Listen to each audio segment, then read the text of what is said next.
Okay, so I've invested the first half of the maxillary denture of our Project 1 in the implant program, DENT 3027. And I've taken the liberty to fast forward to the first half and some things to keep in mind here. So we're using the Ivobase injection system, and that comes with, as I've mentioned before, 3 acrylics, at least for the denture base. We have the hybrid, high impact, and the original Ivocap acrylic. The Ivocap acrylic needs to be mixed substantially in the cap vibrator, I think roughly 5 minutes. And that acrylic does not need any venting. As you can see in our flask here, we have 2 halves. We have the venting former here at the front for the first 2 acrylics, the hybrid and the high impact. And for the Ivocap, we're just going to do the sprue access channel. Here are all the parts that'll come with the flask. Please don't lose any of these parts. We have the injection holder here. We've got a full former, or if you want to call it a full moon, I guess, or 360-degree sprue former. Here in the bottom half of the flask, I have the half former, which I've used for the first half of the investment. As you can see, I've kept roughly 6 to 10 millimeters away from the front here. And at the back, I've kind of split the difference between the vent here and the sprue former here. Now this stone is set. Be very cognizant to keep everything clean. Like most dental technology, everything has to be really clean. Now, it doesn't matter which half you use. They are ambidextrous or they're symmetrical. It's the same. I've used the knockout plate here at the bottom, which just sits in, doesn't snap in, it just sits in. And then here we have our deflasking aid, which will, like a knockout plate, which we'll use here and to separate the flasks. As you can see, what's fallen out here is my half former, which you can see is half of the full. I would use the half for the first lower half. It's imperative that I don't have any voids. You can see how crisp and clean that is. If any has snuck underneath, which usually does a little bit, I'm going to keep it clean here and remove anything here on the Teflon section of my sprue former. I guess perfect timing, I'm going to replace it with the full former. As you can see, it sits into place. And then I have a sprue, which is just a border wax. I guess you could make one. Ivoclar sells them. I think they're in blue. And I think this is actually from my Success system, which is the Dentsply's defunct injection system. I don't think they're monitoring that anymore. So it's best not to sprue all the way up here, because as from Ivocap, the polymerization starts from the nose and comes all the way down to the button. And if we've solidified everything and our sprue gets cured, then we'll be able to not be able to draw from the injection of acrylic. So I'm going to attach this sprue here to my sprue former. I'll take off the excess here just onto the post, near the post dam. Now, it's really important now that you take some wax spatula and seal the sprue to the first layer here. I don't want any acrylic going underneath there. Excuse me, acrylic. I don't want any stone from the second layer going underneath. So I'm going to seal this really quickly to the sprue former.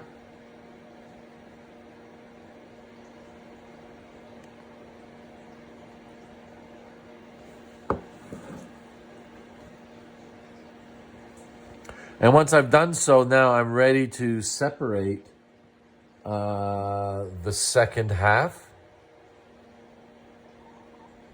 of stone.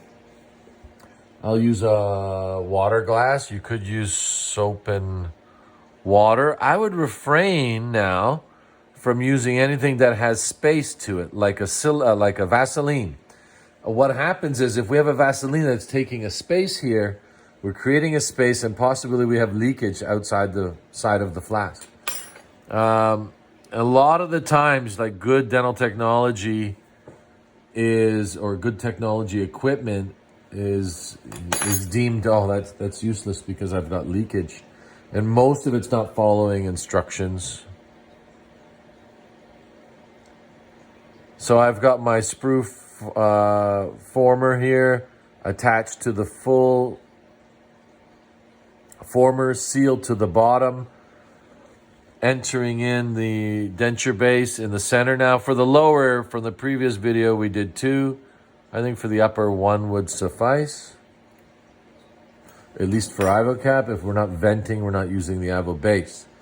Now at this time, you could use a, I know if we took the BPS program here or any Ivoclar program, they would use the Flexi Stone, which is Detax, very high shore hardness silicone to go over our wax up here to maintain the integrity of our wax up.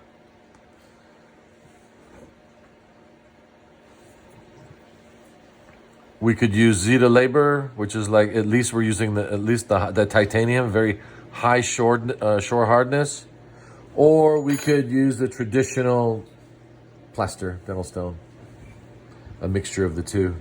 And what I'm going to do to do the top layer, you have to be really cognizant of your flask size, because you can see the spacing from the incisal edge to the top of the flask. This is not as large as the split pack one. So you got to be really careful of the height of your denture. Naturally, we would like the flange area here to be equal to the side here, but depending on the vertical dimension of your denture, you may have to depress slightly. Also, you have to be aware of your model work. If your model base is too high, now naturally I like to remount my denture after, so I don't want to reduce the height of my model after articulating, and I'm going to lose my indexing.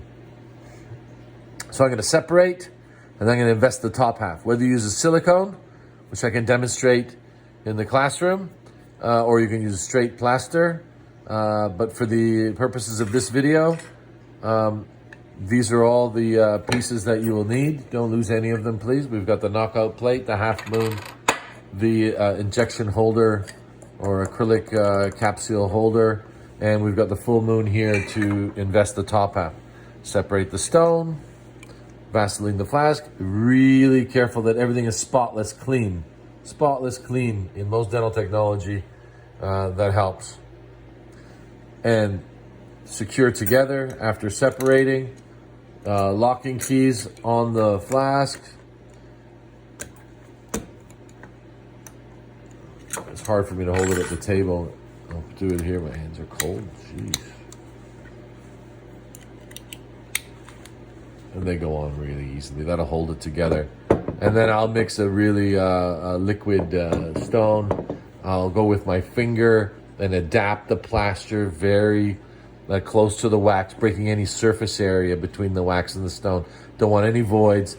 And then from a clean wax softening and boil out, let's see how I do by not getting any stone adhering to the denture with a clean Alcoat separator applied with some detergents as well.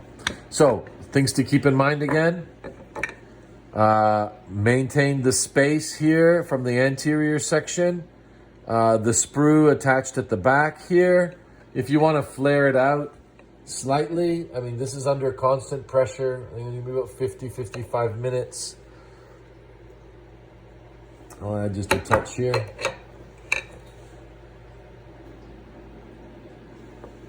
Why not? If you're using silicone, we got to be careful not to cover the full moon sprue former. They keep that silicone anterior to that so we don't have any backflow or leakage of acrylic that'll come through that separation area. Also, if we're using silicone, we don't want the acrylic to inject underneath the silicone, lifting it. But I think those are some major points to keep in mind right now. With the supervisor you have in the classroom, check with them. Investing, possibly do it together with them if unsure what we're doing. And reuse this video as a visual. And we'll connect after for the deflasking.